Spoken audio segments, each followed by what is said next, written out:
Yo, what's up mga parts? So, welcome back. So, for today's video is siyempre magdi-decals na naman tayo. Honda RS125 na naman ang kakabitan natin ng decals. So, kulay black naman ito. Then ito, pairings lang ang pinadala sa atin ni boss. So, yan, all goods na yun sa kabila. And then dito rin, kabit na by T-Pans Decals and Apparels to galing. So, solid yung gawa ni T-Pans. Malinis pagkakat. So, yan. And then, dito tayo sa bandang harap ng decals. So, yan. May kurba only in BG Works. So, yan. Siyempre, pantay na pantay yan. Pende na lang sa pagkakat ng decals. So, gawan pa rin natin ang paraan para pumantay. So, yun. All stock lang yung design. Pero, may tindigan.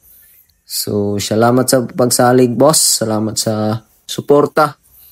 Then, yan, all goods na. So, antay na lang natin yung pairings niya sa harap. So, ipapadala lang ng din ni boss. So, kabitan rin natin yun mamaya. And then, ito na, kinabitan na natin. Although, di ko na pinakita yung pagkabit. So, medyo mahirap to. May kurba kasi dyan na banda. So, ginawan din natin ang paraan dyan. Kasi para swak na swak talaga yung binabayad ng mga customer natin. Nandito sa kabila, kabit natin. So, yan, tapos na. Basic lang naman sa kabila, walang kurba. So, sunod ulit mga Bart.